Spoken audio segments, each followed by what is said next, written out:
नमस्कार, मैं हूं पूजा सिंह। स्वागत है आप सभी का आपके अपने राजपथ और बुलंद आवाज पर।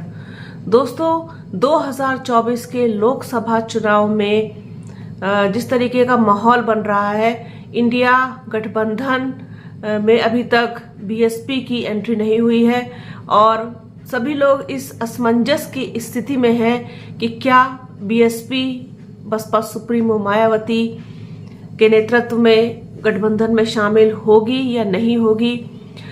इसी सब के बीच जो है, क्योंकि अभी कोई पुख्ता जो है इंफॉर्मेशन बाहर नहीं आई है निकल के, किसी ने भी कोई आधिकारिक तौर पर अभी घोषणा नहीं की है कि गठबंधन में अभी कौन कौन लोग शामिल होंगे या नहीं होंगे या फिर अकेले अपने बलबूते पर लड़ेंगे। तो ये सारी चीजें तो अभी चल रही हैं। जैसे ही कुछ बाहर आएंगी चीजें, कोई ठोस जो है स्टेटमेंट बाहर आएगा तो वो डेफिनेटली आप लोगों के साथ शेयर किया जाएगा।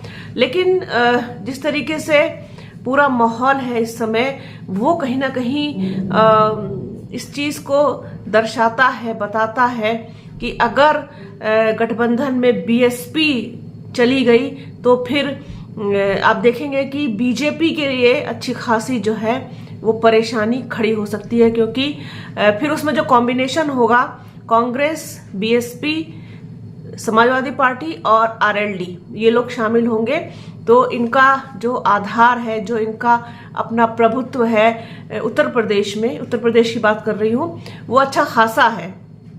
अब अगर जैसा सुनने में आया है सूत्रों के हिसाब से कि बसपा सुप्रीमो मायावती जो है अपने जन्मदिन के बाद से जो है वो रैलियां कर सकती हैं, चुनावी मैदान में खुद उतर सकती हैं। अब कहीं अगर ऐसा हो गया तो फिर क्या होगा भारतीय जनता पार्टी का, क्या होगा प्रधानमंत्री नरेंद्र मोदी और अमित शाह का। तो ये सारी चीजें किस तरीके से हो सकती हैं, इस पर रोशनी डाली है प्रोफेसर रविकांत ने बहुत विस्तार से। उनको आप आगे इस वीडियो में सुन सकते हैं। तो बने रहिए राजपथ और बुलंद आवाज के साथ। हमारे चैनल को लाइक कीजिए, शेयर कीजिए, सब्सक्राइब कीजिए, बेल आइकन जरूर दबाइएगा। अपना और अपनों का बहुत ख्याल रखिए। जल्द मिलूंगे आपसे एक नए वीडियो में एक नए मुद्दे के साथ। तब तक के लिए जय हिंद। दोस्तों नमस्कार। उत्तर प्रदेश भारतीय जनता पार्टी का सबसे मजबूत गढ़ आज की तारीख में है। मां गंगा ने कोट एंड कोट बुलाया था मोदी जी को, बनारस से चुनाव लड़ा, उन्होंने प्रधानमंत्री बने और लगातार उत्तर प्रदेश के दौरे उनके होते ही रहते हैं। अमित शाह है प्रभारी रह चुके हैं, विशेष नजर रहती है उत्तर प्रदेश पर उनकी। और फिर तीसरा, योगी आदित्यनाथ जैसा हिंदुत्व का फायर ब्रांड चेहरा, वो भी बीजेपी के पास। और भगवाधारी वो हैं। राम मंदिर उत्तर प्रदेश में जब प्राण प्रतिष्ठा होने जा रही है, यानी भारतीय जनता पार्टी को जन्म से विकास की तरफ ले जाने वाला जो एजेंडा उसका है, वो इसी उत्तर प्रदेश की सरजमी पर, अयोध्या, राम मंदिर। लेकिन इस उत्तर प्रदेश की खासियत एक और है। बीजेपी की उस राजनीति के पहले ही मैं कहूं, या कम से कम समानांतर, कांशीराम जैसे व्यक्ति का सामाजिक आंदोलन, जिसने उत्तर प्रदेश में दलितों, पिछड़ों और अकलियत समाज के भीतर चेतना पैदा की, लोकतंत्र के प्रति, संविधान के प्रति, डॉक्टर अंबेडकर के प्रति, और खुद अपने अधिकारों को लेकर के जज्बात पैदा किए, बहुजनों के इतिहास को निकाला, खोजा, गीत लिखे, लिखवाए, मंचन हुआ और एक ऐसा सामाजिक आंदोलन, सांस्कृतिक आंदोलन खड़ा हुआ जिसने उत्तर प्रदेश को 2 दशक तक प्रभावित किया। आज की तारीख में यह माना जाता है कि बीएसपी पृष्ठभूमि में है। समाजवादी पार्टी लड़खड़ाते हुए लड़ने की कोशिश कर रही है। कांग्रेस पार्टी का कोई जनाधार नहीं है। लेकिन एक कहानी यह भी है कि छोटे छोटे जब जो कमजोर तबके होते हैं, अगर वो एकजुट हो जाएं तो बड़ी ताकत बन जाते हैं। क्या ये जो छोटे छोटे तबके हैं, जो छोटे छोटे समूह हैं, राजनीतिक दल हैं, मैं छोटे ही कह रहा हूं, हालांकि कांग्रेस पूरे देश में लड़ रहा है और कतई छोटा नहीं है, लेकिन मैं ताकत के तौर पर कह रहा हूं कि ये छोटे छोटे अगर एकजुट हो गए तो नरेंद्र मोदी का क्या होगा, उनकी हैट्रिक का क्या होगा। और उसमें मैं इस वीडियो में सिर्फ एक की बात करने जा रहा हूं, मायावती, बासपा की वो लीडर जिन्हें मानवर कांशीराम ने बागडोर दी, 4 बार वो मुख्यमंत्री हुई उत्तर प्रदेश की, उत्तर प्रदेश को बदल करके रख दिया जिन्होंने। हालांकि आगे उन्होंने अपने विचारधारा से कंप्रोमाइज किया, तमाम पार्टी के लीडर्स को उन्होंने निकाल करके बाहर कर दिया, जो वहां से वो कमजोर पड़ी। लेकिन आज भी मायावती की ताकत यह है कि अगर वो जमीन पर पहुंच जाए तो वहीं कौपलें खिल जाएंगी, ताकत वहीं से शुरू हो जाएगी। और ये ऐलान उन्होंने किया है कि वो जनवरी से उत्तर प्रदेश और उत्तराखंड के हर जिले में सभाएं करने जा रही है। अब जनवरी में तो 22 तारीख को राम मंदिर का उद्घाटन होने जा रहा है, सारा गुबार तो हिंदुत्व का होगा, चारों तरफ कुहासा धुंध केवल हिंदुत्व की होगी। लेकिन जिसका नाम मायावती है, अगर वो सड़क पर आ जाएं, उनकी आलोचना भी इसीलिए होती है कि वो सड़क पर नहीं आते, उन्होंने एक तरह से मिशन को खत्म कर दिया। लेकिन आज भी वो उनमें कुवत है कि अगर वो सड़क पर आ जाएं तो देश के बहुजनों की सारी उम्मीदें एकजुट हो जाएंगी। क्या जनवरी में उन्होंने नरेंद्र मोदी के उस पूरे नैरेटिव को, नरेंद्र मोदी के शख्सियत को, नरेंद्र मोदी के हैट्रिक की आकांक्षा को निपटाने का मन बना लिया है? मायावती का ऐलान ये कहता है कि वो सियासत को बदलने जा रही है और नरेंद्र मोदी के पूरे सियासी गणित को बिगाड़ने जा रही है। 80 लोकसभा की सीटें आती हैं, 5 उत्तराखंड की, और यहां पर बीएसपी का अपना जनाधार है। थोड़ा सा अगर आंकड़ों की हम बात करें, 2007 में पूर्ण बहुमत उन्होंने हासिल किया, 206 सीटें थी। 2009 के लोकसभा चुनाव में मायावती ने 20 सीटें जीती। उसी चुनाव में कांग्रेस पार्टी ने भी 21-22 सीटें जीती थी। समाजवादी पार्टी को भी करीब करीब इतनी ही सीटें थीं। बीजेपी चौथे नंबर पर खड़ी हुई थी।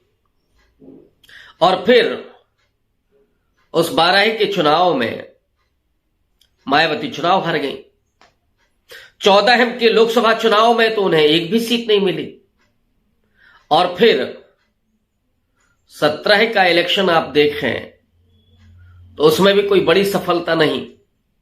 19 के लोकसभा चुनाव में जब उन्होंने समाजवादी पार्टी के साथ गठबंधन किया तो 10 लोकसभा सीटें उन्होंने निकाल ली, सपा को सिर्फ 5 मिली।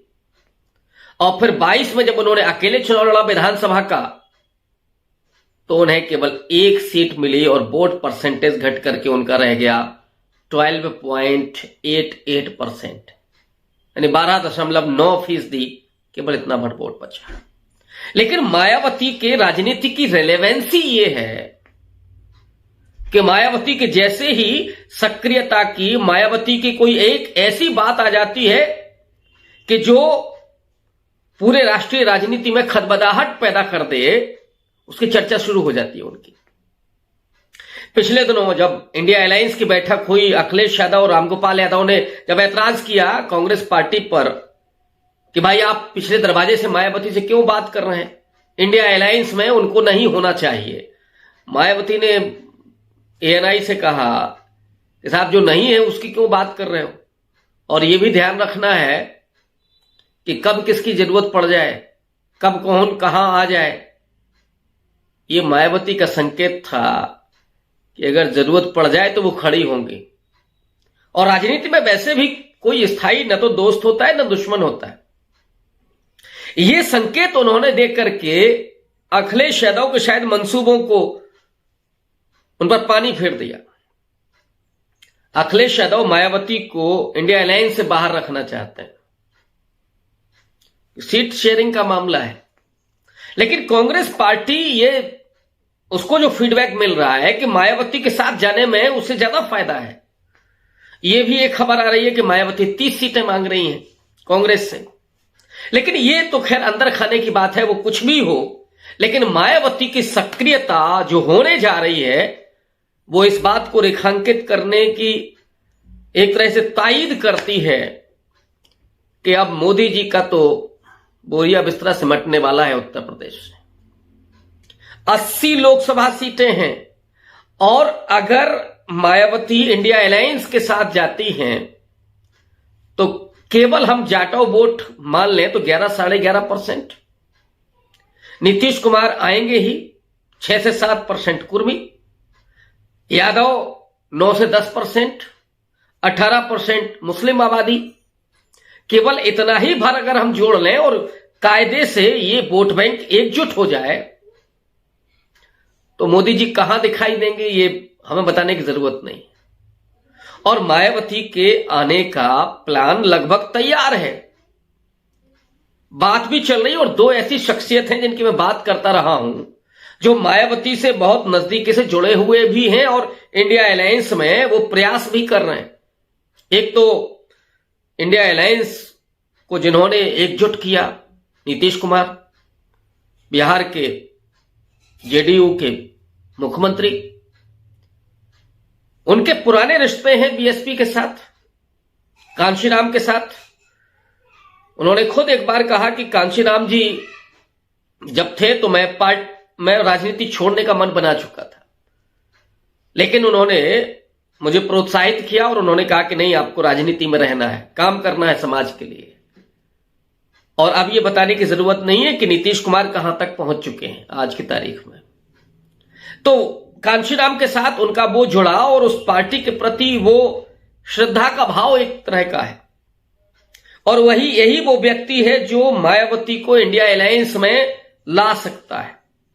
एक दूसरी और शख्सियत है श्रीमती सोनिया गांधी, बहुत वरिष्ठ यूपीए की चेयरपर्सन रही कभी। इस देश के बदलाव में चाहे वो राइट टू फूड हो, राइट टू एजुकेशन हो, आरटीआई हो, मनरेगा हो, इन तमाम बड़ी योजनाओं के जमीन पर उतारने में सोनिया गांधी की बड़ी भूमिका रही है। वो सोनिया गांधी मायावती का बड़ा सम्मान करती हैं और वो सम्मान तो अमित शाह और मोदी कभी उनको नहीं दे सकते जो सम्मान सोनिया गांधी देती हैं।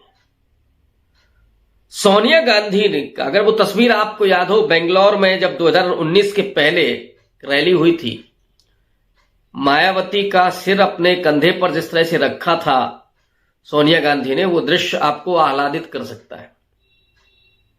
सोनिया गांधी गारंटी दे सकती है मायावती को लाने में इंडिया अलायंस के भीतर, और अगर ये हां हो गई तो फिर सारे जो दाव पेच है नरेंद्र मोदी के वो फ्लॉप हो जाएंगे।